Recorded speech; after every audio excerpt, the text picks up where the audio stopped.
Is it time to go on to the main topic? I think so. Well, let's go on to the main topic then. The main topic is about looking at complex circumstances where a number of different organisations have responsibility and someone is harmed. And we saw the case of Clinton Grammar not that long ago, where a school had an overseas tour. There was a tour operator, a child had problems, and everybody was held liable. And everyone said that's just outrageous. They said that was outrageous because they didn't realise it's actually what the law is. Mm. Look, Justice Keogh in the Victorian Supreme Court was recently dealing with a Westgate Tunnel issue, where there was a labour hire company involved. There was a joint venture who took on the labour hire employee. Mm. They're working alongside a qualified carpenter. So we've got everybody involved, okay? Yeah. And somebody had their finger amputated. Mm. All right. And at the end of the day, there was an assessment of damages that was done. And unlike safety law, in safety law, everyone has 100% liability. When you look at the common law, what it does is it says there is a pot of 100% and we will apportion liability based on your involvement and engagement, and held the employee was 10% liable for the nature of the risk they took, and then spread 90% across the field. If this was a safety case, the employee would not have had any 10% liability. Each one of those employers, because of their failure to guard against the machine, everyone failed to have policies, procedures, processes, training, everything in relation to the use of a circular saw. Yeah. Unbelievable, okay? Unbelievable, because we're talking about very big players. This is a joint venture with John Holland. These are big players who fail to say and teach and train and invigilate how circular saws are used. Mm. Had this been a safety prosecution, it would have been a serious primary duties breach without a doubt. Okay, it's not, it's a common law claim. But what I want you to understand is both jurisdictions apply, okay? But in one jurisdiction, safety law, it's not 100% pot you divide up. Each person sits within that 100%, as each person has 100% risk they start with. So I thought, we've talked about that brief. It's not much that turns on, it just shows that everybody is liable because the responsibility of a site sits with the principal contractor, who then must be satisfied the person who enters the site to do work has the relevant policies, procedures, process and competency. It also says if you bring a labour hire person, they've got to be inducted into the site to know that what they're doing and who they're with, they're safe. So everybody has liability in safety law. But we thought we might put together a case study which reveals how complex that actually gets and how serious it gets based on individual knowledge. So you ready to read? Because I'm doing it. There you go. All right, so Jim worked for Solid Concreters, a formwork company operating a Big Buildings Limited in a CBD site. He was involved in erecting vertical columns between floors on the multi-storey building. BB was a principal contractor. He engaged keeping on cranes to undertake the lifting operations, and KOC operated 3 large cranes at all time. So big build is BB, I should say. Keeping on cranes is KOC. Just so it's me who does all this and makes it impossible for anyone to understand. We're going to talk about loose labour shortly, and they're LL, so off you go. All right, so KOC engaged loose labour, LL, to provide casual labour to assist with its operations. Dogmen were in short supply, and LL had several available. Jim was arranging a pour to some vertical mouldings and required assistance of KOC. The assistance was arranged through BB. Over to you again.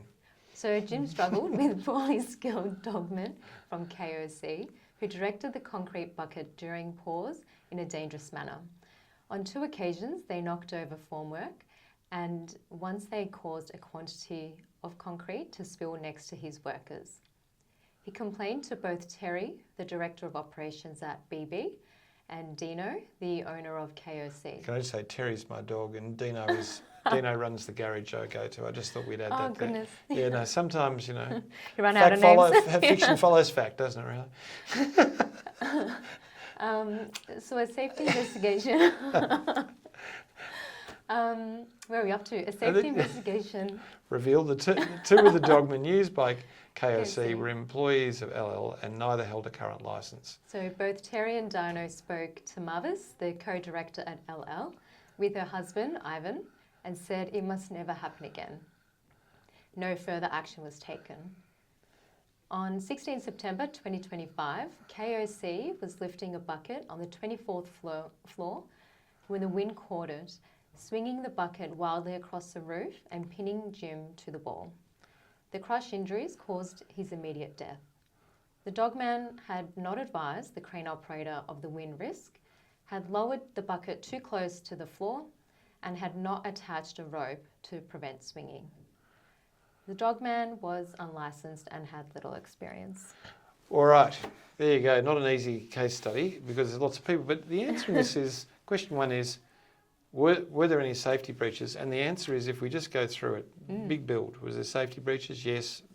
They had to be satisfied that the crane lifting the concrete bucket, which is you pump into a bucket and lift it, was managed in an appropriate manner. They were advised that it hadn't been occurring, and all they did is say, don't do it again. So they're in strife.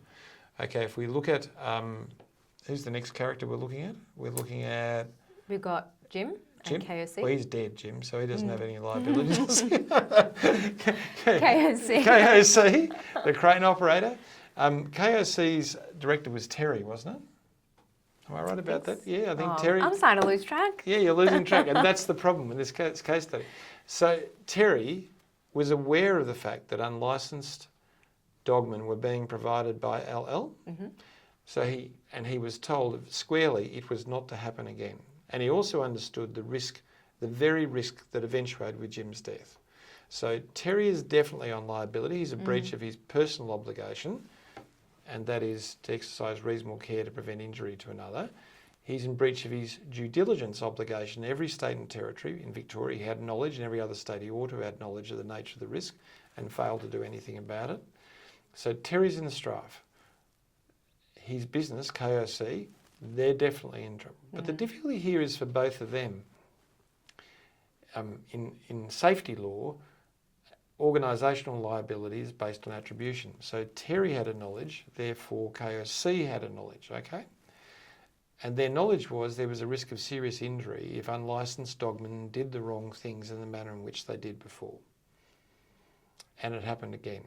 So that's reckless endangerment. There's a level of indifference. They had to do something. They had to check that they were licensed, had the relevant experience before they allowed them on site. And for LL and for Mavis and her husband, they're squarely in the gun. Once again, they're officers, so they have officer liability, personal liability, and they have corporate liability. The difficulty for them is they've stepped up a grade because what they did was not only a breach of duty, it was so grossly negligent, given the knowledge of risk. They're facing workplace manslaughter, industrial manslaughter. So interesting set of facts. I know we're joking about how complex it is, but what I wanted to show you is there is this descending order of where liability falls. Now at common law, they would all be liable again, okay, except LL would be extraordinarily high liability, KOC next, BB a little bit. But in sentencing terms, given the nature and the size of BB in safety law, they would have an extraordinarily high liability in sentencing because safety law looks to the nature and sophistication of the duty holder. So BB are in real strife. But someone would go to jail for this. Whether it's under reckless endangerment or whether it's under industrial manslaughter, I think that Terry and Mavis are at real risk. So there you go. Now we go, if so, whom would be charged? We've done all that. We've done everything because we're so good today. And what I'd like to do is thank Toy, who's the producer of this, for tolerating us mucking it up so often. And can I say, it wasn't you who mucked it up, it was me. So we look forward to seeing you next week. So look, thanks for following. Give us a thumbs up and just tolerate us just for one more week. We'll see you next week. Cheers. Bye-bye. Bye.